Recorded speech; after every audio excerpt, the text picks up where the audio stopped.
Pendant des années, le monde a observé la Chine renforcer sa puissance militaire autour de Taïwan. Chaque exercice, images satellites et discours de Xi Jinping ont été scrutés à la recherche de signes indiquant que Pékin est prêt à passer à l'action. Une grande partie de cette conversation remonte à 2021, lorsque l'amiral Philip Davidson, alors commandant du commandement Indo-Pacifique des États-Unis, a averti que la Chine pourrait tenter de s'emparer de l'île d'ici 2027. En peu de temps, cette évaluation est devenue un compte à rebours officieux vers la guerre. Mais si la Chine a réellement l'intention d'envahir Taïwan d'ici 2027, des signes de préparatifs à grande échelle devraient déjà être visibles. Jusqu'à présent, cependant, il n'y a eu aucune mobilisation nationale, aucune conversion à grande échelle de l'industrie civile, et aucune montée en puissance logistique à l'échelle qu'exigerait une invasion. Oui, la Chine continue de se moderniser à un rythme remarquable, mais la modernisation n'est pas la même chose que la mobilisation. Donc Pékin pourrait être prêt à attendre. Non pas parce que Taïwan est devenu moins important, ou parce que les dirigeants chinois ont abandonné la réunification, mais parce que les décideurs politiques chinois estiment que chaque année sans conflit fait pencher la balance davantage en leur faveur. En d'autres termes, le temps joue en faveur de la Chine. Cela révèle une incompréhension plus profonde concernant Taïwan. La question n'est pas de savoir quand la Chine va envahir, mais si elle a réellement besoin de le faire.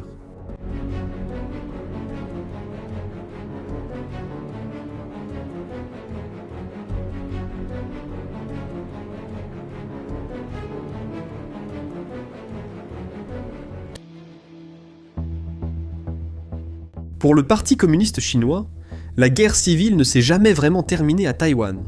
Vous voyez, en 1949, lorsque les unités communistes de Mao Zedong ont pris le contrôle du continent et fondé la République populaire de Chine, le gouvernement nationaliste de Chiang Kai-shek s'est replié à Taïwan. Et depuis, c'est l'impasse, les deux gouvernements revendiquant représenter l'ensemble de la Chine. Aujourd'hui, Pékin continue d'affirmer qu'il n'existe qu'une seule Chine, et que Taïwan en est une partie inséparable. Taïwan, de son côté, est devenue une démocratie prospère avec son propre gouvernement, son armée, sa monnaie et des institutions indépendantes. Bien que seul un petit nombre de pays reconnaissent officiellement Taïwan comme un État souverain, l'île fonctionne de manière indépendante dans pratiquement tous les domaines. Pour Xi Jinping, la réunification fait partie de ce qu'il appelle le grand renouveau de la nation chinoise. On en parle moins comme d'une politique et davantage comme d'une mission historique, comme s'il s'agissait de la version nationale de la destinée manifeste. Alors pourquoi un dirigeant qui a accumulé plus de pouvoir que n'importe quel autre dirigeant chinois depuis des siècles reporterait-il une mission qu'il décrit à plusieurs reprises comme sacrée et inévitable ? Eh bien, la Chine ne veut pas simplement Taïwan. Elle veut Taïwan sans avoir à payer l'immense prix que coûterait sa prise par la force. Et cette distinction change tout. Une grande partie du débat autour de Taïwan suppose que Pékin est en train de courir contre la montre. Mais les responsables chinois pourraient voir la situation d'une manière très différente. Au lieu de se demander « Pouvons-nous prendre Taïwan aujourd'hui ?», ils semblent plutôt se demander « Est-ce que prendre Taïwan sera plus facile demain ?» Un assaut amphibie à travers le détroit de Taïwan serait l'une des opérations les plus complexes jamais tentées.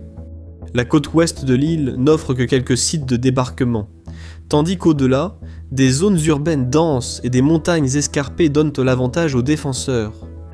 Même ainsi, débarquer ne serait que le début. Au fait, les couches que vous voyez, l'infrastructure, la démographie, la couverture terrestre et la bathymétrie sont toutes réelles. Nous les avons extraites directement de DeltaSweep, notre propre plateforme de renseignement, en sources ouvertes. Elle rassemble les données géospatiales avec les actualités en direct, l'activité militaire, les marchés et d'autres signaux. Vous pouvez l'explorer vous-même sur deltasweep.com. Quoi qu'il en soit, une victoire sur le champ de bataille pourrait provoquer une crise politique bien plus importante, qui entraînerait alors de lourdes sanctions économiques, de graves perturbations du commerce mondial, une grande instabilité financière et peut-être plus dangereuse encore, une intervention militaire directe des États-Unis. Ce dernier point, ainsi que l'ambiguïté qui l'entoure, influence profondément la stratégie de Pékin. Si l'Amérique reste à l'écart, la Chine a plus de chances de gagner.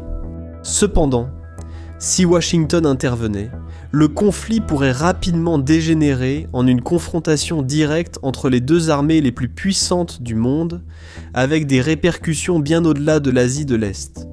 Pour Pékin, c'est un pari terrifiant.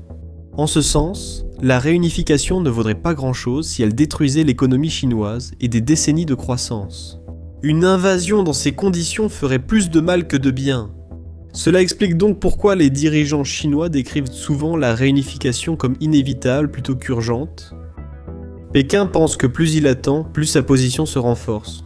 Son économie dépasse déjà largement celle de Taïwan.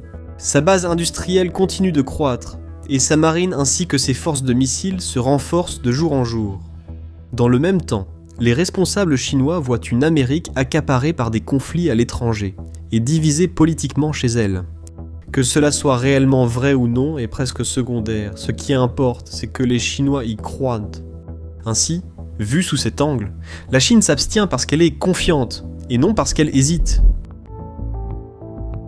La majorité des débats sur Taïwan portent sur les navires de guerre, avions et missiles. Mais Pékin a passé des décennies à développer d'autres formes de pression sous le seuil de la guerre, allant de la coercition économique et de l'isolement diplomatique à l'influence politique, aux campagnes d'information et aux exercices militaires. Individuellement, aucune de ces méthodes ne peut forcer Taïwan à se rendre, mais ensemble, elles peuvent façonner l'environnement dans lequel Taïwan prend ses décisions. L'objectif est subtil, mais profond. Augmenter le coût d'une séparation permanente, tout en rendant le rapprochement avec la Chine continentale de plus en plus inévitable. En d'autres termes, Pékin veut changer le comportement de Taïwan avant de changer la carte. C'est une stratégie qui est autant coercitive que psychologique. Chaque exercice militaire autour de Taïwan sert un objectif qui va au-delà de l'entraînement. Lorsque les avions de l'APL franchissent la ligne médiane du détroit de Taïwan, ou lorsque des groupes navals opèrent à proximité, ou même lorsque les forces de missiles chinoises effectuent des exercices autour de l'île. L'objectif immédiat n'est pas forcément l'invasion, mais de normaliser ce niveau de pression. Chaque exercice rend le suivant plus banal, et une fois que quelque chose devient normal, cela perd une grande partie de son impact politique. Les analystes appellent cela un conditionnement stratégique. Mais la Chine comprend aussi les limites de la pression militaire. La force seule ne peut pas remodeler l'identité politique. Taïwan aujourd'hui est profondément différent du Taïwan d'il y a 30 ans. Toute une génération a grandi sous un système politique démocratique. Des enquêtes menées sur de nombreuses années montrent de façon constante que la plupart des gens préfèrent maintenir le statu quo, tandis que relativement peu soutiennent l'unification avec la Chine continentale. Dans le même temps, une part croissante de la population s'identifie principalement comme taïwanaise plutôt que chinoise. Pour Pékin, cette tendance culturelle crée une complication à long terme. La pression militaire à elle seule ne peut pas faire en sorte que les gens se sentent plus chinois. C'est pourquoi la Chine s'est tournée vers l'influence économique et politique. Depuis la fin des années 80, Pékin a encouragé une intégration économique plus profonde de part et d'autre du détroit de Taïwan. Des millions de Taïwanais ont vécu et travaillé sur le continent, tandis que les entreprises ont construit des chaînes d'approvisionnement reliant les deux économies. Du point de vue de Pékin, l'interdépendance économique rend la séparation politique plus coûteuse, et ce même principe s'applique à la politique. La Chine surveille de près les élections taïwanaises, non pas parce qu'elle contrôle le résultat, mais parce que les élections révèlent des lignes de fracture politique. Certains partis souhaitent des liens plus étroits avec le continent, tandis que d'autres prônent une plus grande distance et des relations renforcées avec des partenaires démocratiques. Ces contrastes donnent à Pékin la possibilité d'ajuster sa réponse de manière sélective, en exerçant des pressions dans certains domaines, tout en offrant des incitations dans d'autres. Le problème pour Pékin, c'est que la pression peut facilement se retourner contre lui. S'il pousse trop fort, cela peut renforcer l'identité taïwanaise. S'il relâche trop, la situation actuelle risque de devenir permanente. Trouver l'équilibre entre ces intentions contradictoires est délicat. C'est précisément pourquoi Pékin alterne souvent entre la pression et l'engagement. Ainsi, une grande partie de la politique de retenue de la Chine dépend de deux grandes inconnues. La première est l'hypothèse que demain offrira de meilleures opportunités qu'aujourd'hui, que le temps joue en sa faveur. Bien sûr, rien ne garantit que cette hypothèse s'avérera correcte. la Chine a ses propres problèmes. La croissance économique a fortement ralenti par rapport au sommet des décennies précédentes, tandis que le secteur immobilier fait face à de profonds problèmes structurels. En même temps, les taux de natalité ont baissé, et la population vieillit rapidement. Comme d'autres économies avancées d'Asie de l'Est, la Chine doit désormais faire face à un déclin démographique, en plus d'une croissance économique plus lente. Ces nouvelles réalités n'affaibliront pas la Chine du jour au lendemain, mais elles pourraient finir par la convaincre que le temps n'est plus de son côté. La deuxième grande inconnue se trouve à des milliers de kilomètres de là. Pendant des décennies, la politique américaine s'est appuyée sur ce que l'on appelle communément l'ambiguïté stratégique.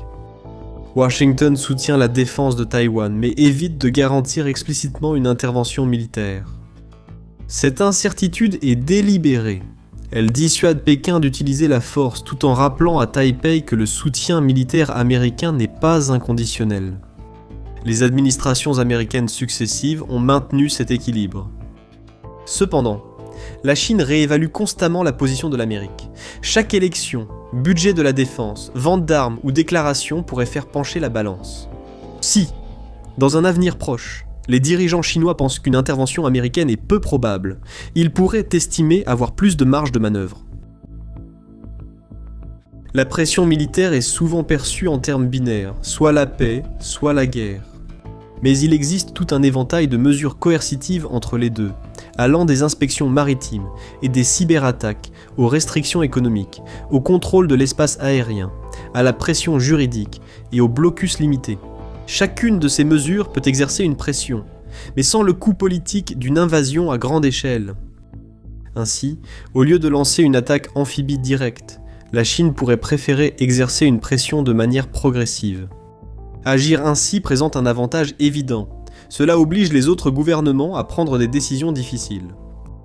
Plus précisément, cela oblige Washington et les autres partenaires de Taïwan à décider jusqu'où la Chine peut aller avant qu'ils ne réagissent.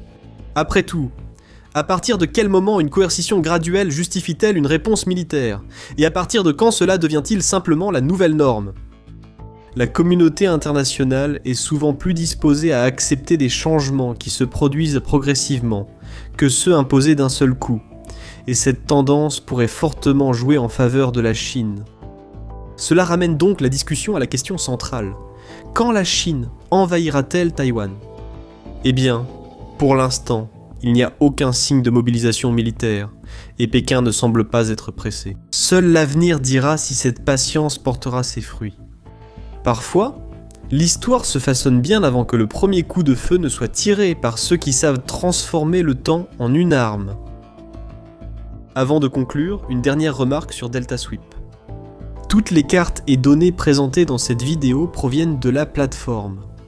Le tracker regroupe bien plus de 1000 bases militaires étrangères, ainsi que des milliers de centrales électriques actives, d'aéroports, de sites de minéraux critiques et d'autres points d'infrastructure à travers le monde.